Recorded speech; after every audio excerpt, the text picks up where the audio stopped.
और जिस वक्त इनकाउंटर किया गया, पुलिस ने गोली चलाई, उस वक्त उसको धर दबोचा क्यों नहीं? पैर में गोली लगा, सीने में भी गोली लग सकता था, सारे साक्ष्य को मिटाया जा सकता था। आज सरफराज अगर जिंदा रहता है, उसे कुछ नहीं होता, तो कई राज खुल के आएंगे, लेकिन वो सच्चाई के साथ क्या जनता के बीच में रखा जाएगा? क्या प्रशासन उस पर संज्ञान लेगी? ये एक सवाल, एक क्वेश्चन बनता है। आज जिस तरह से यादव को मारा जा रहा है, मुसलमानों को मारा जा रहा है, और एक आध ब्राह्मणों को भी टारगेट इसलिए बलि का बकरा बनाया जा रहा है कि मैं तो सभी के साथ न्याय कर रहा हूं। कानून अपने हाथ में लेने का अधिकार राज्य सरकार को नहीं है। इस पे सुप्रीम कोर्ट और राष्ट्रपति खामोश बैठी है। इस बात का द्योतक है कि यह राज्य के नेताओं के हाथों में नहीं है, ये देश हमारे प्रधानमंत्री के हाथों में नहीं है, ये गुंडे और बदमाशों, मावालियों और बड़े बड़े साथीरों के हाथ में। अगर ऐसा रहा और अगर ऐसा हुआ तो देश और राज्य सब विघटित हो जाएगी, सब चकनाचूर हो जाएगा, और हमारा देश का नाम जो विश्व गुरु बनने की चाह रखते हैं वहां मिट जाएगा। हम सब गृह युद्ध की तरफ, हम सब एक दूसरे में गुत्थम गुत्थी कर करके, हम सब नफरत की राजनीति में डूब कर करके, हिंदू और मुसलमान में गुत्थम गुत्थी कर करके समाप्त हो जाएंगे। और कहीं ना कहीं ये जो नेता, जो ब्यूरोक्रेट्स लोग हैं, जो हमारे विधायिका हैं, जो न्यायपालिका हैं, ये सब बच करके निकल जाएंगे।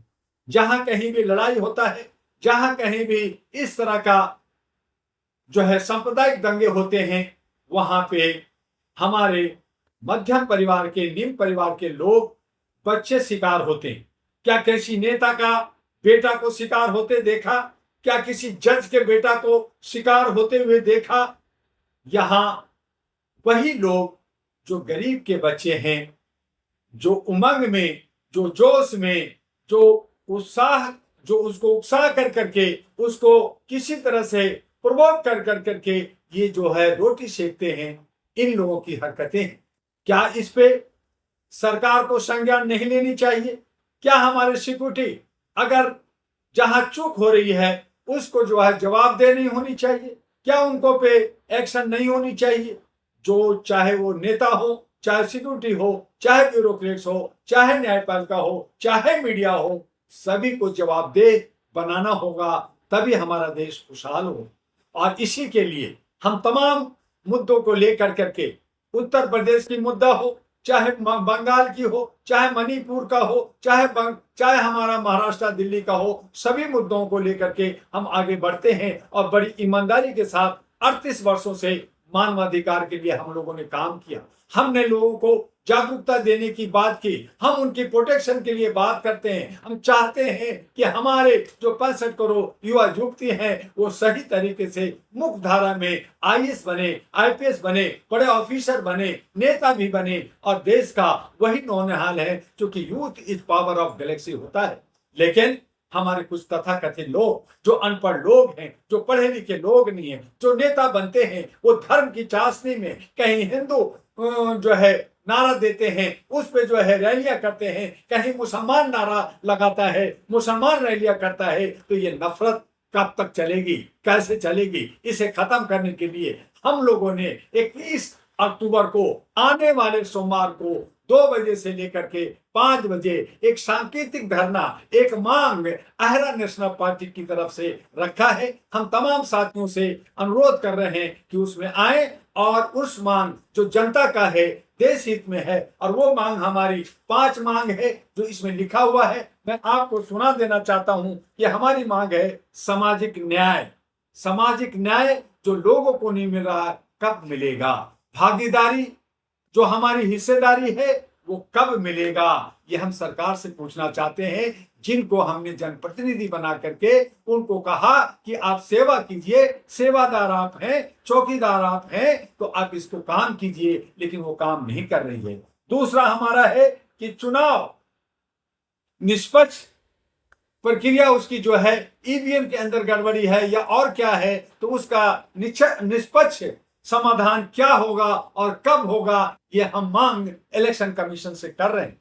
हमने संवैधानिक पद पर जो प्रधानमंत्री हैं, गृह मंत्री हैं और हमारे मुख्यमंत्री हैं, ये लोग जो प्रचार करने जाते हैं अपनी पार्टी का, वो देश के लिए नहीं, अब किसी और के लिए नहीं, बल्कि वो अपने पार्टी के लिए प्रचार करते हैं और उसमें करोड़ों अरबों रुपया जनता का टैक्स का पैसा खर्च होता है, दुनिया भर की सिक्योरिटी लगती है। इसको रोका कब जाएगा, इसे रोकना जरूरी है, क्योंकि उससे हमारी जो है गरीबी बढ़ रही है, हमारी जो है महंगाई बढ़ रही है, और ये लेन देन और ये जो प्रोजेक्ट और जो है चंदा उगाई हो रही है, वो यही वजह है कि हम संवैधानिक पदों पे बैठे लोग करोड़ों अरबों रुपया प्रचार प्रसार में अपना चेहरा दिखाने में खर्च कर रहे हैं। उस पर रोक होनी चाहिए। हमारी चौथी जो है कि सभी राजनीतिक पार्टियां जो बात करती है, जो बोलती है, वो जुमलाबाजी होता है, वो सिर्फ पॉलिटिकल स्टंट होता है, वो वोट लेने के लिए होता है। उसके हम लोग चाहते हैं कि जो वो एजेंडा है वो जो है supreme court, high court, election commission से वो एफिडेविट हो, जनता के बीच में एफिडेविट जाए कि हम ये वादा कर रहे हैं कि अगर जो हम वादा कर रहे हैं, जो एजेंडा दे रहे हैं, हम उसे पूरा करेंगे। अगर पूरा नहीं किया तो हमारी चल अचल संपत्ति जब्त होगी, हमारी सदस्यता खत्म होगी, हमारी पार्टी निरस्त होगी। ये पार्टी वादा नहीं करती। अब जनता को लिखतम लेना होगा, लिखतम के आगे वक्तव्य नहीं चलेगा, और इसी को मांग लेकर के हम इलेक्शन कमीशन से गुहार कर रहे हैं कि ये कब हो। हम चाहते हैं पांचवा कि सभी जो पार्टियां हैं, 5,000 से ज्यादा पार्टियां हैं, वो रजिस्टर्ड पार्टियां हैं, एक बड़ी पार्टियां, एक छोटी पार्टियां। तो कानून जब भारत के अंदर एक है, जब संविधान एक है, जब हमारा सिस्टम एक है, जब चुनाव की प्रक्रिया एक है, तो सारी पार्टियों को समानता का अधिकार कब मिलेगा? सभी पार्टियों को चुनाव चिन्ह क्यों नहीं मिलता? बाकी कुछ पार्टियां लगातार 5 साल 10 साल तक एक कमल लेके, एक हाथ लेके, एक झाड़ू लेकर के प्रचार करते रहती है।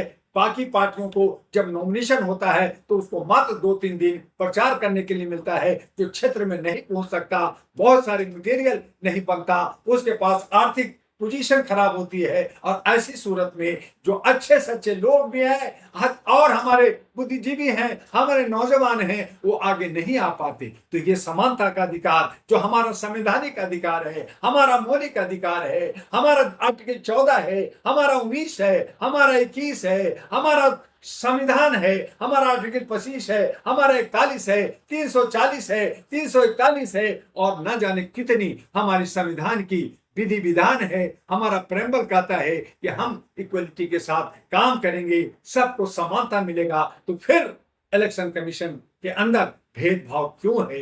इन्हीं मांगों को लेकर के 21 अक्टूबर आने वाले 1-2 दिन बाद सोमवार को 2 से 5 जंतर मंतर पे आइए। इस संकल्प मांग को हम प्रधानमंत्री को, राष्ट्रपति को, गृह मंत्रालय को और इलेक्शन कमीशन को विज्ञापन के साथ वहां देंगे जंतर मंतर से। और ये सांकेतिक एक मांग है, लेकिन अगर जनता नहीं अगर सरकार नहीं सुनती, अगर कान में वो कॉटन डाल के बैठती है, तो ये एक बड़ा और भी आंदोलन होगा। हर 10 और 15 दिन पर हम लोग लगातार कार्यक्रम करते रहेंगे, लेकिन हमें हौसला बढ़ाने के लिए और आगे बढ़ने के लिए आपका साथ, आपका सहयोग हमें चाहिए। एक पार्टी सांकेतिक होती है, लेकिन हम सब अगर अलायंस बन करके के 500 पार्टियां अगर जमा हो जाए तो वो दिन दूर नहीं जो कॉर्पोरेट पार्टियों को हम धराशायी कर सकते हैं और अपने समाज के अंदर शांति, सद्भावना और उत्तर प्रदेश और बाकी राज्यों में जो जिस तरह का जो है असमानता और जो अराजकता और जो है एक असंतोष की वातावरण बन रही है और नफरत की राजनीति की बाजार गर्म हो रही है, उसे हम खत्म करने में अपने आप को कामयाब घोषित कर सकेंगे।